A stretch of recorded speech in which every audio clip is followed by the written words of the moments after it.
Alrighty, good morning everybody. So I'm just finishing up the implementation of equals today. So in the previous lecture I showed you how to implement equals using the method get class. Right? So we use get class to check if the object that you were calling equals with was an instance of the class that you're trying to compare. Right? So point two, if you have a point two object and you want to check if it's equal to another point two object, you check if the classes are the same. If they're the same, then you can compare them. Today I'm going to show you a different way of doing that comparison. And I'll explain why you need this different way. Okay, so the version of equals I showed you last lecture is perfectly fine. Right? So it's absolutely fine as long as your class is never used as part of an inheritance hierarchy. Right? Now, we are not, so later in the course we'll talk about exactly what it means to be part of an inheritance hierarchy. For now, just ignore that part. Right? Now, if you are part of an inheritance hierarchy, or if your class might be used in an inheritance hierarchy, you should consider using the version I'm about to show you now. Okay? So this is the same version that's in the notebooks. So if you've been reading the notebooks, you should know how to do this already. It's also the recommended way of implementing equals as described by the guy who created the language. So this is probably the way you want to do it most of the time. Okay, so our requirements for equals are the same thing as last lecture. Right? So an instance is equal to itself. So x equals x is true. Right? An instance is never equal to null. So x equals null is always false. And never throws an exception. It's only step 3 that changes today. So step 3, we're going to say that instances with compatible types can be equal. Right? Previous lecture was instances of the exact same type can be equal. Right? Now we're relaxing that condition a little bit. And then finally, the step 4 is exactly the same as last class. Instances with the same state are equal. Right? So 2 points with the same coordinates, we'll consider those to be equal. Okay, so step 1, exactly the same as last time. Right? X equals x should always be true. Right? I can check. All that means is that you're comparing an object to itself. Right? So x equals x means you're comparing an object to itself, or you can have two different so you can have two references with different names, but if they refer to the same object, then that's the same thing as writing x equals x. Right? So you can check if two references refer to the same object using equals equals. Right?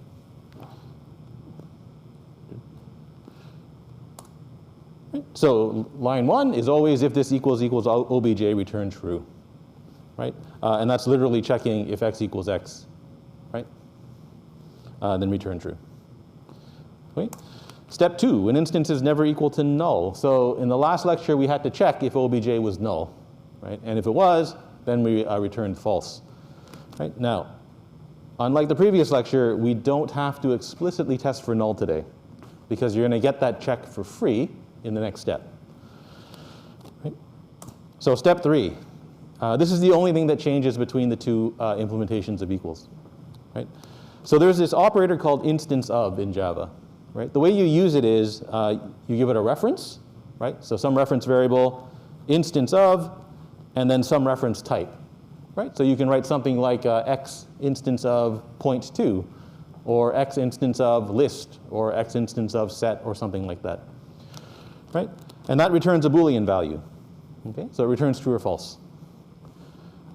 Instance of tests if a reference refers to an object that, so any one of these three things, if any one of these three things is true, it'll return true.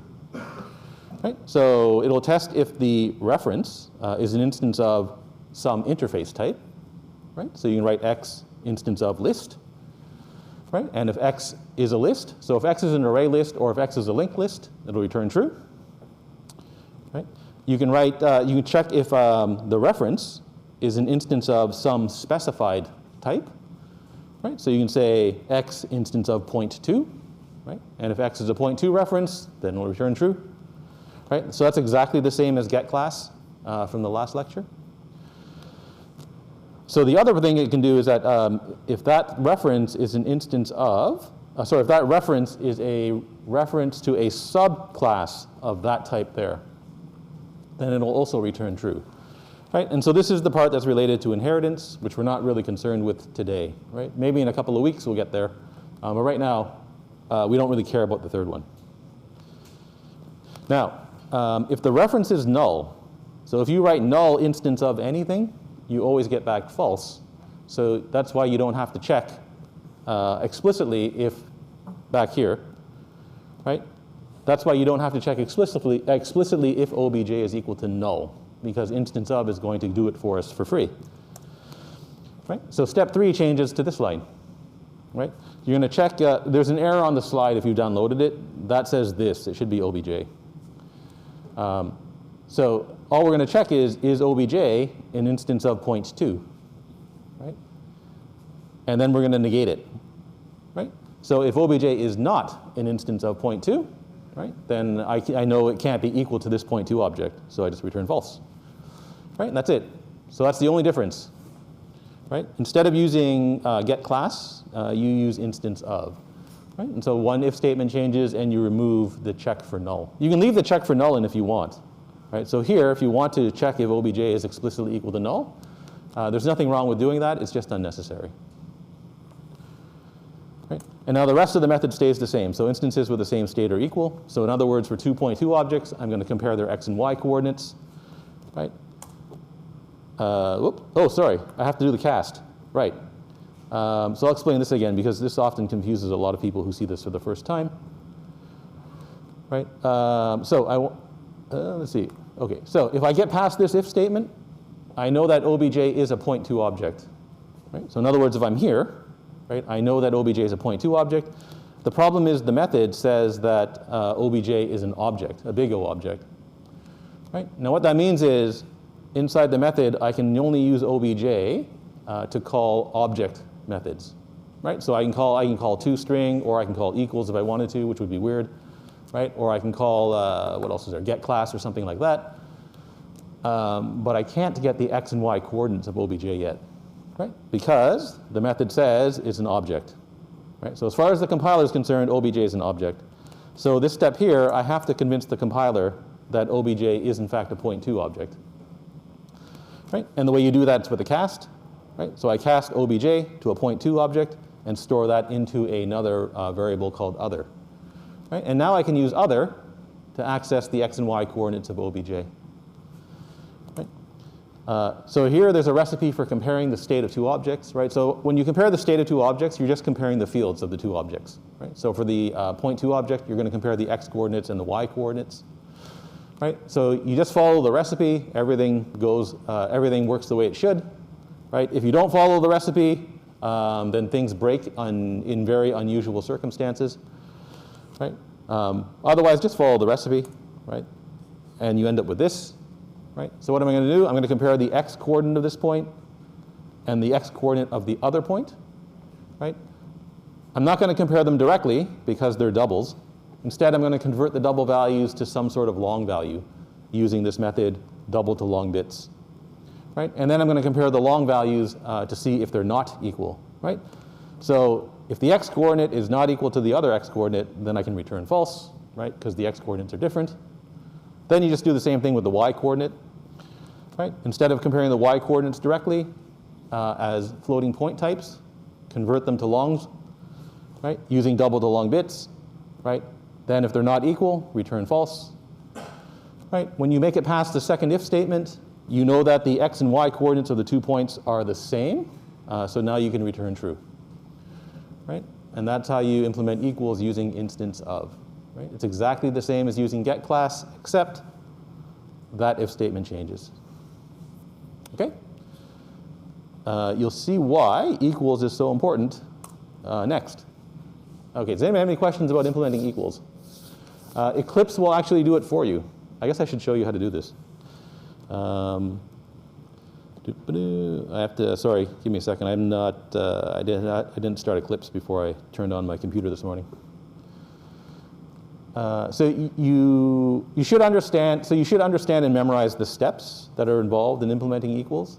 But when you actually go to do it, you should start by asking Eclipse to do it for you, or whatever IDE you're using. Most IDEs can do this for you.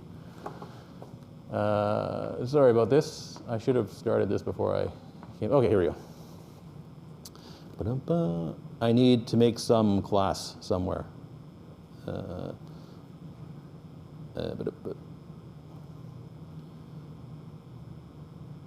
Okay, I'm just going to make up a class here. Okay, my class is going to be named A. Right? A is going to have one field. So, private int x. So it's a little small. Can everybody read that at the back? No? Okay, hang on. What do we got to do here? Oh, this is going to be really awkward. Hang on. Where is it? Editors. Somewhere there's a way to change the font size.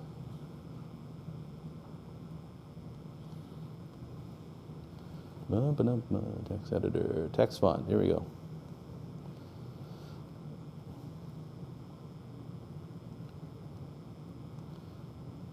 And apply. Okay.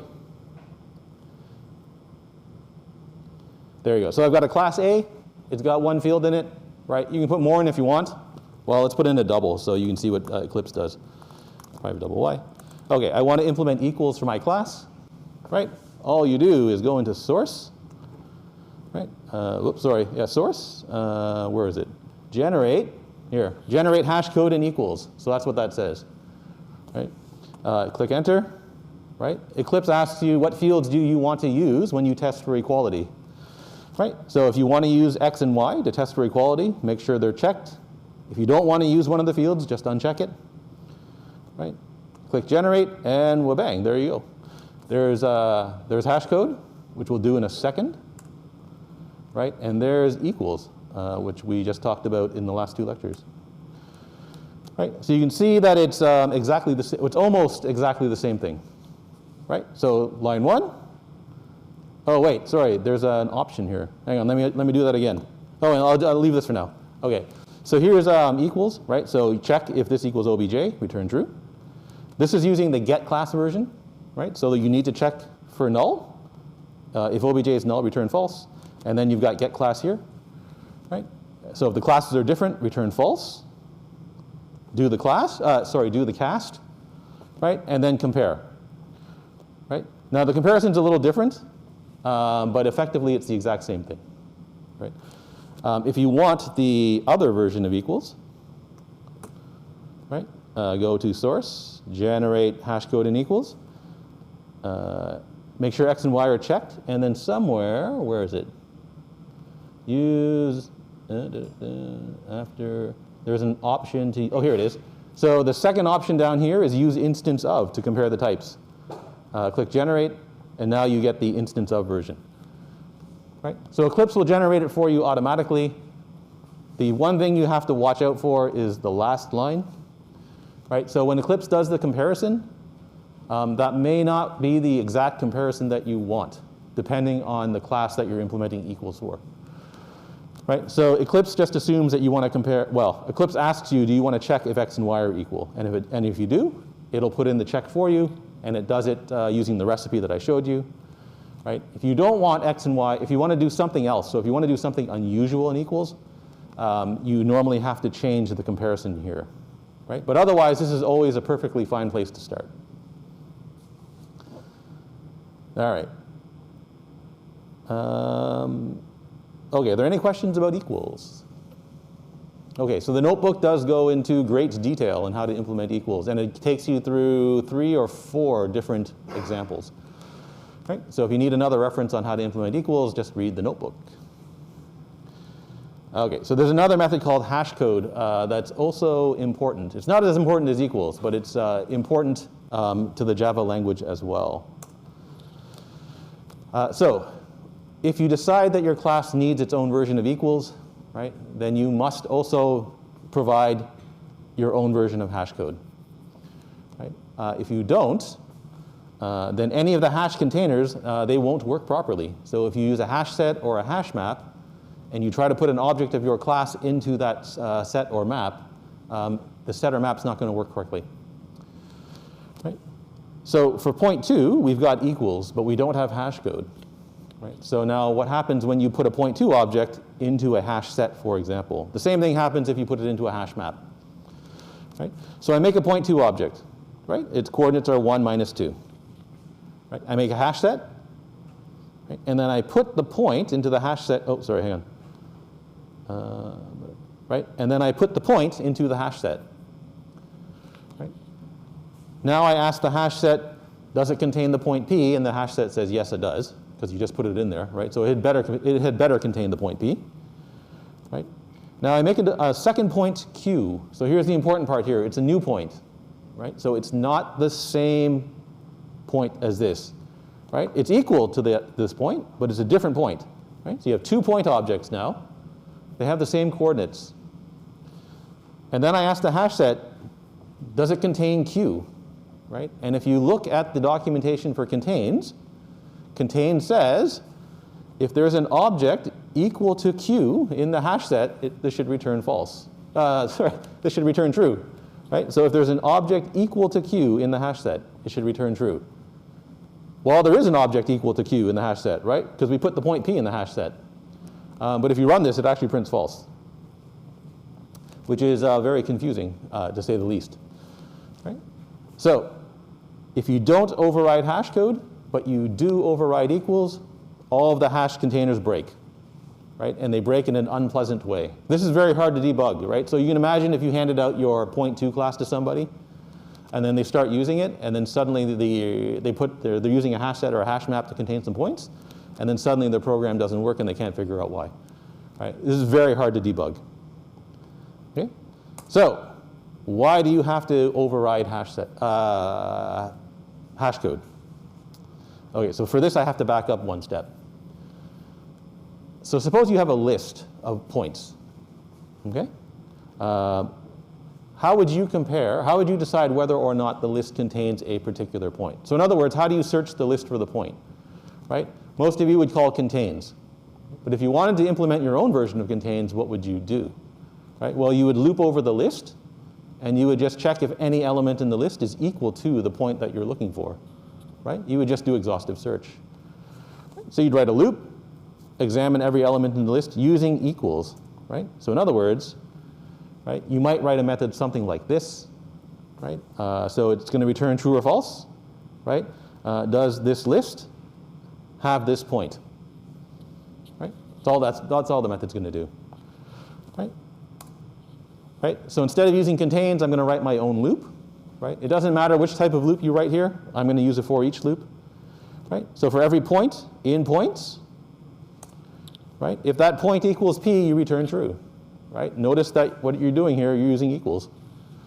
Right? And this is exactly what contains does if you look at the list version of contains. Or the set version does something slightly different, and the map version does something different as well. Right? But they all use equals.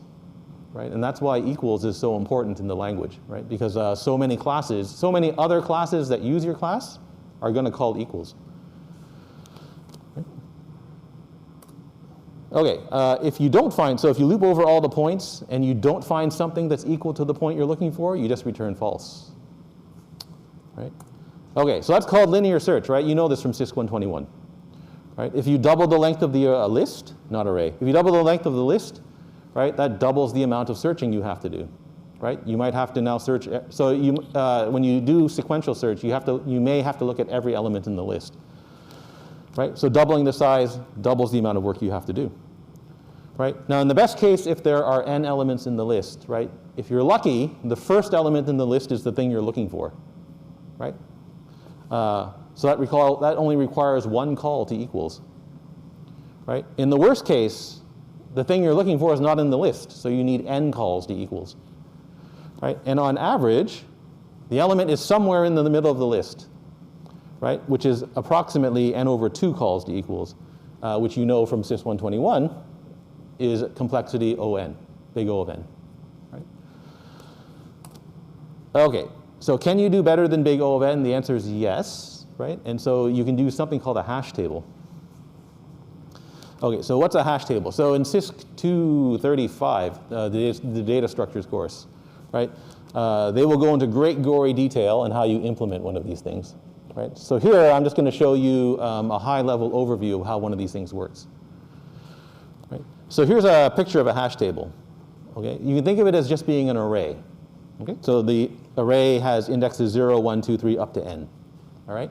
Now, instead of being a normal array where you can only put one thing, right, into each array position, You can think of a hash table as being, you can put as many things as you want into each bucket, right? So each one of these big rectangles is a bucket, right? So I can put multiple objects into each bucket, right?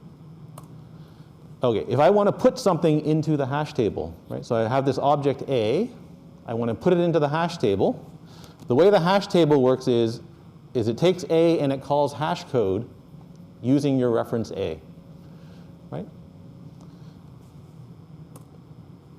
Okay, so I call hashCode on A, and I get some number, right? So hashCode returns some integer number. It can be negative, it can be positive, right? So it returns some number, and then the hash table converts that number to, say, for example, 2. Right? It could convert it to any number between 0 and n. Right? So that red arrow means the hash table takes the hash code, does something magical, right, to make it fit in the range 0 to n. Right? CISC124 goes into great detail about what the something magical is. Right? For our purposes, it just converts the number to be between 0 and n. Right? So it gets the number 2. So it takes A and puts it into bucket 2. Right? Now you can do the same thing, right? So you start putting more things into the hash table, right? So you want to put an object B into the hash table, right? Call hashCode on B. Hash table does something magical with the return value, turns it into 0, right? And B goes into bucket 0, right? And so on, right? So the last step there just shows that you can end up having more than one object in the same bucket,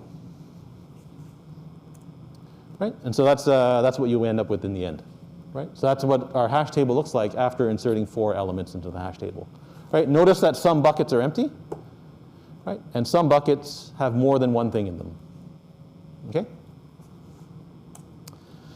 Now, if you have a hash table, how do you check if some object is in the hash table, right? Well, you just do the same thing, right? So if I want to know if object A is in the hash table, I just take A and call hashCode, right? So when you call when you take A and call hashCode on A, the hash table ends up computing the number 2. And so what do? You go to bucket 2 and check, right? Is A equal to A, right? Because I'm looking for A, right? So is A equal to the thing in bucket 2, right? Here the answer is yes, so you can return true, right? Okay, so what happens if I have some object Z, right? How do I check if Z's in the hash table? Well, you call the hash table calls hashCode on Z, does something magical, and ends up with the number n. Right? So now now the hash table goes into bucket n and starts comparing every object in the bucket to Z. Right? So is Z equal to C? The answer is no. Right?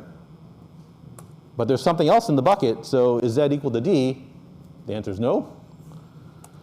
Right? There's nothing else in the bucket, so the answer is false. Right?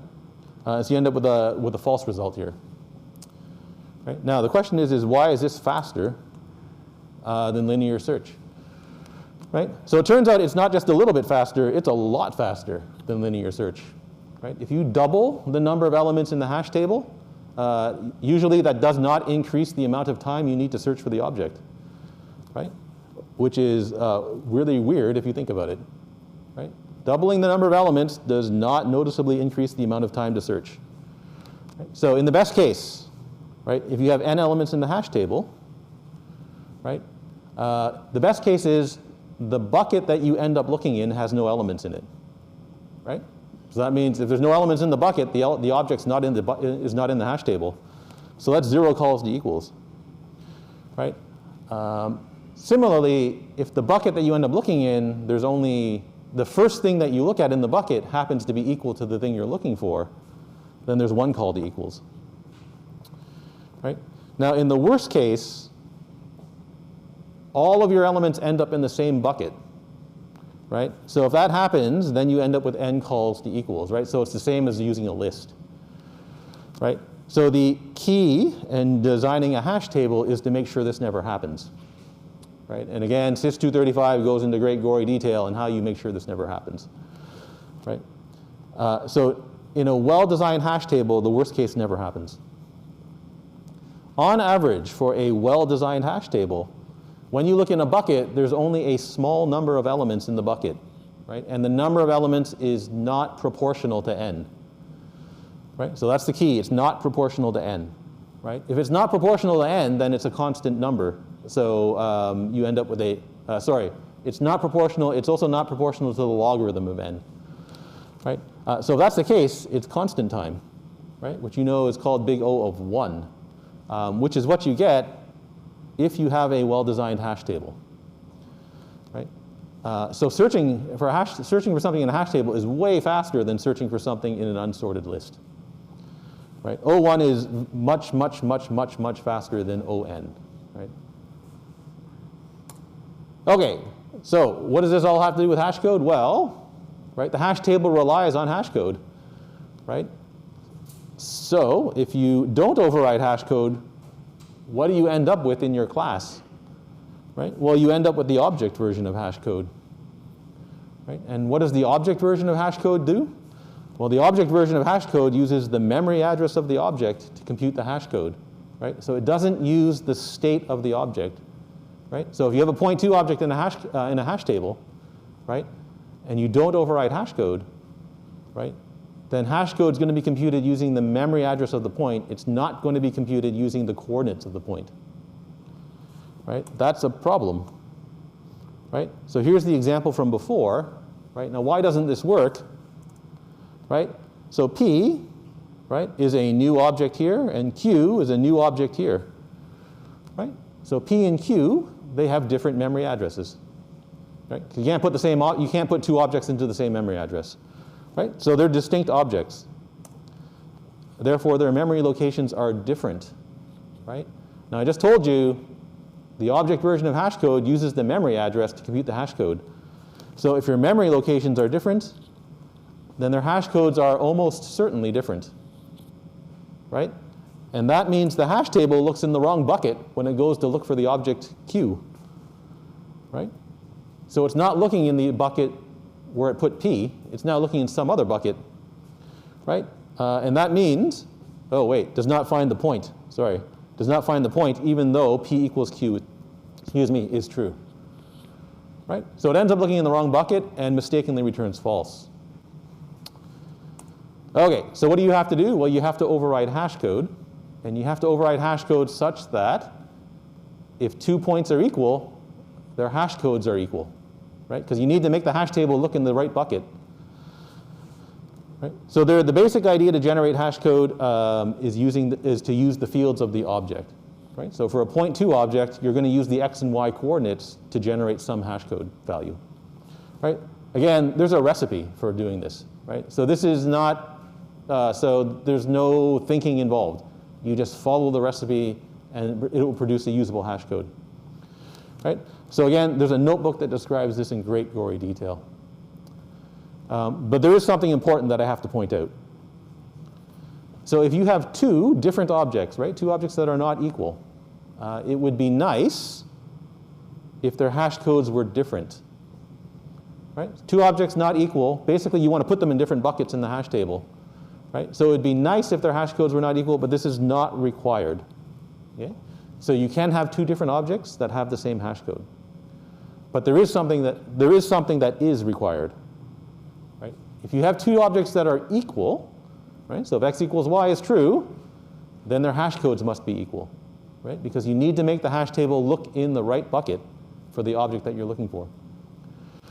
Right? So if x equals y is true, then x hash code equals y hash code is also true. Okay? Furthermore, there's one more thing. Hash code can't be random. Right? So you can't randomly generate a number every time you call hashCode. If the state of x doesn't change, then x hashCode must always return the same value. Right? So if the coordinates of a point never change, then the hashCode of that point is always the same. All right, so hashCode returns an int, right? It can return any int. So you can write hashCode to do this. Right? So this is a bad, it's legal, but it's a very, very bad implementation of hashCode. Right? So here I'm always going to return 1. Right? And so what's this going to do when you try to use it in a hash, in a hash set or a hash map? Right? Every point's going to end up in the same bucket, right? Which is exactly what you don't want to do in a hash container. Right? So this is legal, but don't do this. Okay? Because this basically forces everything into the same bucket, and then your hash table becomes a list. Right? So that's no good. Unfortunately, it's legal, but it's no good. Okay, this is slightly better. So I need to take x and y, and I need to somehow convert the coordinates into an int. Right? Again, it doesn't matter how you do it. Right? As far as the language is concerned, it doesn't matter how you do it. Right? So you can do something like add the 2 points together, and then just cast the result to an int. Right? And that would be fine. Right? So that is legal. It's not good. Right? So why is it not good? Right? So it's not good because there are many points, right, that end up hashing to the same bucket. Right? If I just add the x and y coordinates, so if I have 0, 1, right, that produces the same result as 1, 0, which produces the same result as 0.5, 0.5, which produces the same result as 0.25, 0.75, and so on and so on and so on. Right? So there's lots of points that are close together or similar somehow that all end up hashing to the same bucket. So that's not good either. Right? Again, the notebooks goes into great gory detail on how to generate a reasonable hash code. So it basically gives you an algorithm that uses a formula to compute a good hash code. Right? Because you need to do this, right? Because anybody who implements equals has to do this, right? Some version of Java, I don't remember which, created a class called objects with an S, right? Inside that class, there is a method called hash. There's actually a bunch of methods called hash, right? Which will compute a hash code for you if you give it a bunch of values that you want to compute the hash code with, right? So this method here will return what's called a mathematically robust hash code, right? To produce decent results when you use a hash set or a hash map, right? So for the purposes of this course, that's how you should generate hash code, right? Don't try to do it yourself. Instead, call objects.hash, or ask your IDE to generate a hash code for you. I think, let me just go check what Eclipse did.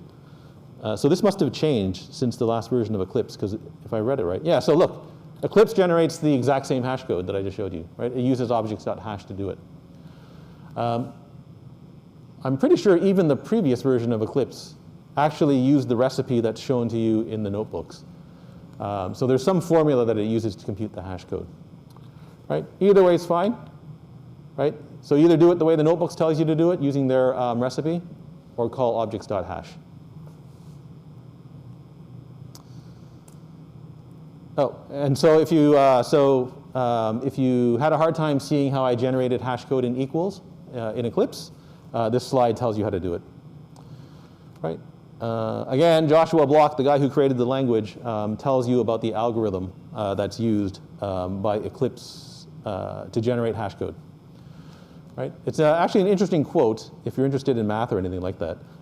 So it says it yields a reasonably good hash function, but it does not yield a state-of-the-art hash function. Right? Nor do the Java libraries provide such hash functions as of Java 6. Right? He goes on to say that writing such hash functions is a research topic best left to mathematicians and theoretical computer scientists. So there are people who get their PhDs by studying these hashing functions. Right? So this is not something you expect a student in CISC124 to be able to do robustly. Right? All right, so that's all I want to say about hash code. Does everybody understand? Anybody have any questions about how to about hash code, why it's important? Right? What happens if you don't implement it when you do override equals? Anybody? Anybody? Okay, that's super.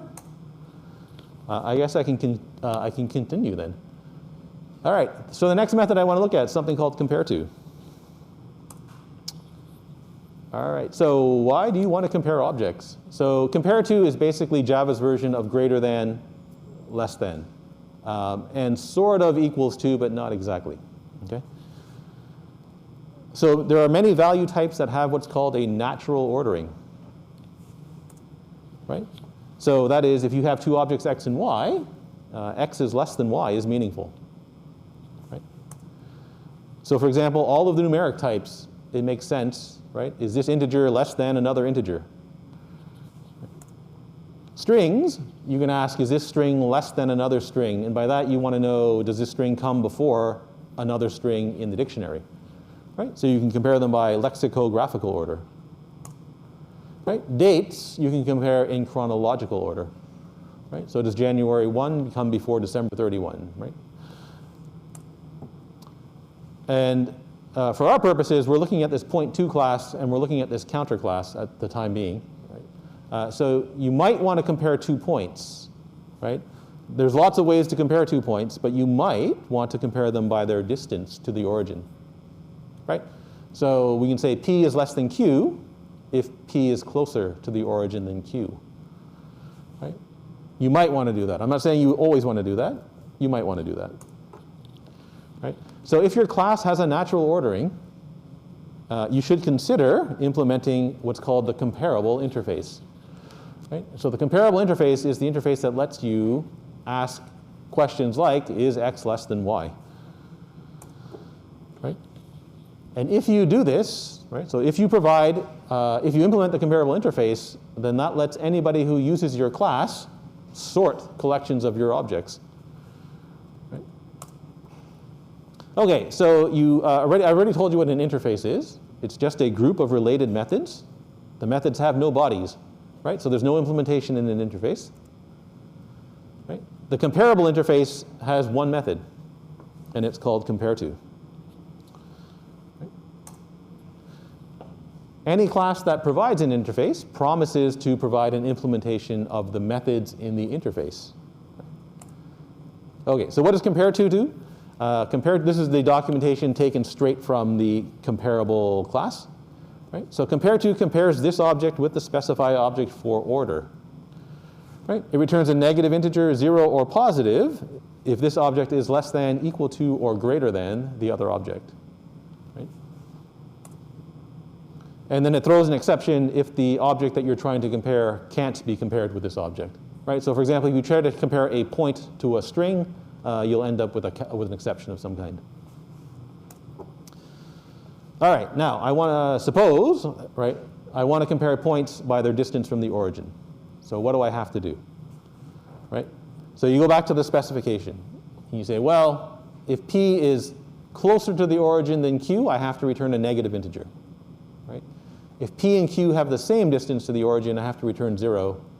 If P is further from the origin than Q, I have to return a positive integer. It doesn't say what integer you have to return. It simply says negative, 0, or positive.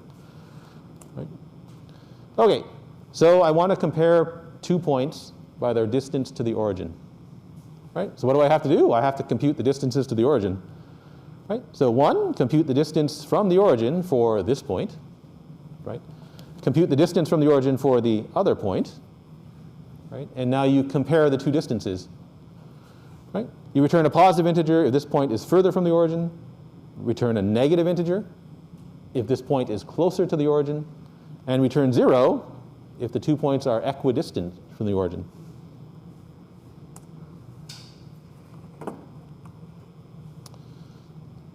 Okay, so that's pretty easy, right? So step 1, compute the distance to the origin. So if you poke around in the math class, right, you'll find that there's a method called hypot. Right? Hypot is short for hypotenuse. Right? So hypot will compute x squared plus y squared, take the square root, right? Which is the distance of distance to the origin of a point, of a two-dimensional point. Right? It doesn't actually compute x squared plus y squared, take the square root. It computes something else. Right? Well, it does it in a different way, but you end up with the same result. Right? So that's the distance from the origin for this point. You can do the same thing with the other point. Right? The other distance is just the hypotenuse, is just math hypot of other x and other y. Right? And now all you do is compare the two distances. Right? So if this distance is greater than the other distance, I can return some positive integer.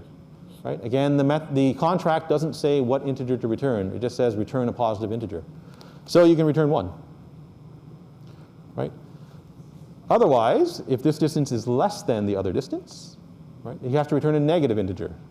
Right? I can choose any negative integer that I want, so here I'm going to return -1. Right? Otherwise, if they have the same distance to the origin, I'm going to return 0. Right? So they're equidistant to the origin. And that's it. You're done. So the one thing you have to do when you implement the interface is you have to change the declaration of the class. Right? So before we had public class point2. Right?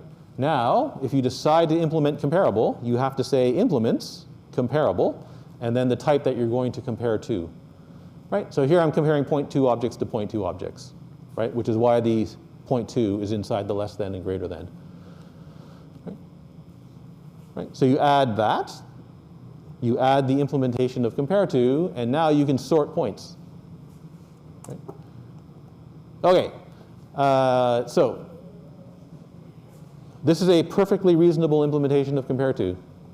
Right? But you should remember what you learned or what you were hopefully taught in your previous courses. Right? If there's something that can compare stuff already, right? So if there's some way to compare stuff without writing an if statement, and if someone's already implemented it, you should probably just use that other thing. Right? So in other words, you should delegate the comparison to some other class, right? Where hopefully the other class has been well tested and designed. Right? And in fact, there is another class. It's called double. Right? So if you want to compare 2 double values, if you look in java.lang.Double, there's a compare method. Right? And now your method becomes this. Right? So compute the distance of to the origin of this point, compute the distance to the origin of the other point, and then just use compare to compare the 2 points. Right? You don't have to write the if statement yourself. And this will always work. Right? It'll always give you something that's sensible as far as compare to is concerned. I should stop there, and I will describe the contract in detail in the next lecture. All right. Thank you, everybody.